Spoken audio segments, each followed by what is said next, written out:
welcome to First Page Fundays, where I pull out a book and read the first page to share with you to highlight the book. This one's actually going to be combined with an unboxing because this is a book that I just recently got in the mail.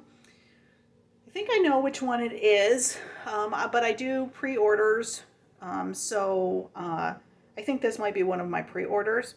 So we'll dive in, we'll open it up together, and then we'll take a look at the first page. All right, so let's check this out. The reason I think this is one of my pre-orders is because this is from Baker Books. And I do a lot of my pre-orders from Baker Books. Let me just say for a moment, to kind of digress for just a moment. If you want to support your Christian authors, take a look at doing pre-orders on Baker Bookhouse's website. They often do discounts, anywhere from like 20% to 40% discounts when you do pre-orders, and the pre-orders really help the authors. So if you got a book that you're probably going to buy new anyway, the pre-orders are the way to go. All right.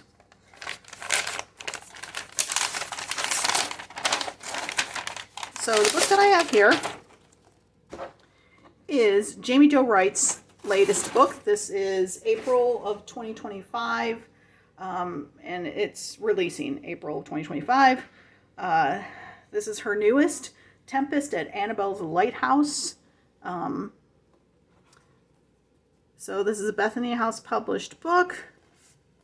It is a Christian, they listed it as Christian suspense. They're very suspenseful, her books are, and they typically have romance threads in them, and they are dual timeline. They are a past timeline with a hero and heroine, and then they are a present timeline with a hero and heroine. So, but they do end up tying together, the two timelines do. So here's what the book is about. Where the lighthouse no longer illuminates, ghostly lore and legends emerge. In 1874, a battered woman awakes atop a forgotten gravesite by Lake Superior's southern shore. Identified only by the locket around her neck inscribed with the name Rebecca, she seeks refuge with an elderly lighthouse keeper. But as Rebecca struggles to remember who she is, she finds herself haunted by the lingering memories of Annabel, a mysterious woman who perished in the lake's unforgiving waves years earlier. With the spirit of Annabel seemingly reawakened and an unknown adversary on the hunt to silence Rebecca once and for all, more is at stake than reclaiming her own memories. Rebecca must reclaim Annabel's as well. In the present day, author and researcher Shay Radcliffe escapes to the lighthouse outside a historic Michigan mining town to seek clarity about her failing marriage.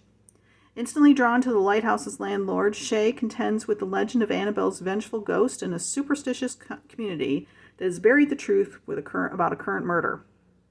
As the secrets harbored around Annabel's lighthouse unravel, Shay must navigate a fight between torn loyalty, self-discovery, and the haunting forces of love.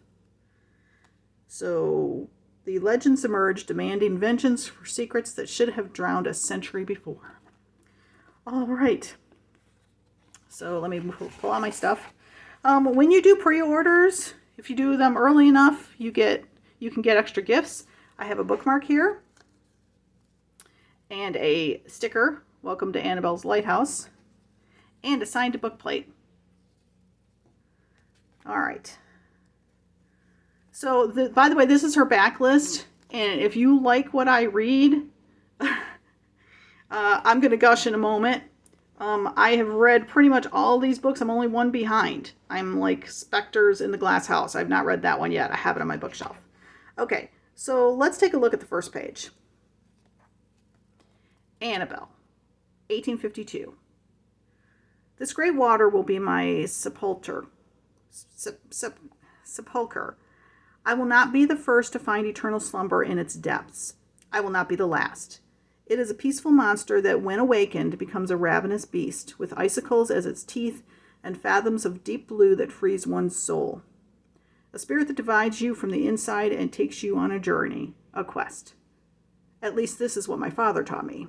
His interpretation of what was taught to him by those who inhabited this place long before the white man's arrival. Waters surrounded by the mountains of the Porcupine, a world of wilderness of copper and iron, a great sea that claims and devours, and in its moments of serenity slumbers. It becomes a mirror clearer than the scarred one whose blackness peers through as it reflects my face in the mornings. This mirror, made of water, shines back the light from the sun and pretends to be gentle and kind.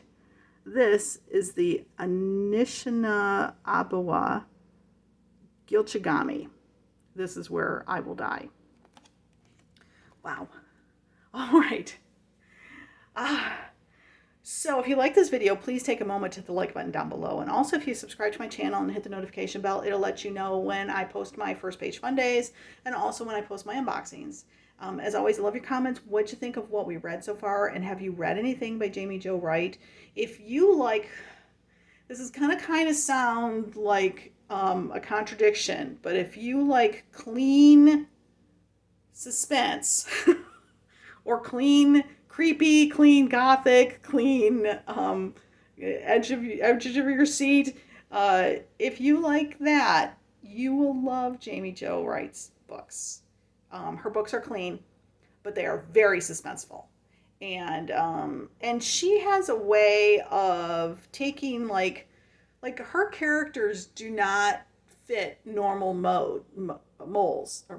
I can't even talk today. Molds. Sorry, people. I don't know why my tongue is getting tied here. Probably because I'm so excited about this book. I just finished Night at Predicament, on Predicament Avenue, I think it was.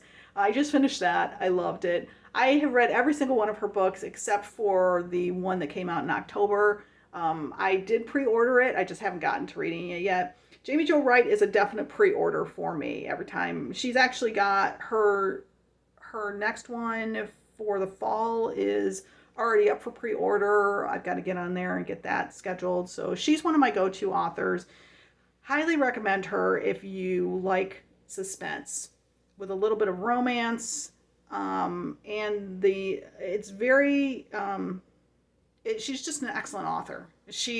I can't say enough good stuff about her writing. I just love the way she takes a past and present timeline and connects it all together. I mean, at the beginning, you're like, well, I kind of see how they're a little bit connected, but how are these mysteries actually going to, come to fruition and be tied up nice and neat together? And she manages to do it every time. And most of all, this is Christian fiction. And while these are dark topics, I mean, just in what she's talking about here, and she does address some dark topics, death and grieving and mental health issues. And I mean, she's done like a whole gambit. Her characters are flawed, no doubt about it. But always within the pages of her books, there's hope. There is hope, which as Christians, that's what we have. We have hope that puts the light in all the darkness. And I love that her books have that they draw you back to that hope, no matter how bad things are, no matter how many bad things happen in her characters' lives. She keeps pulling them back to the hope that God gives us. So these are excellently written books, and I think I've raved enough. That's going to be it for today's First Page Fundays. Have a great day.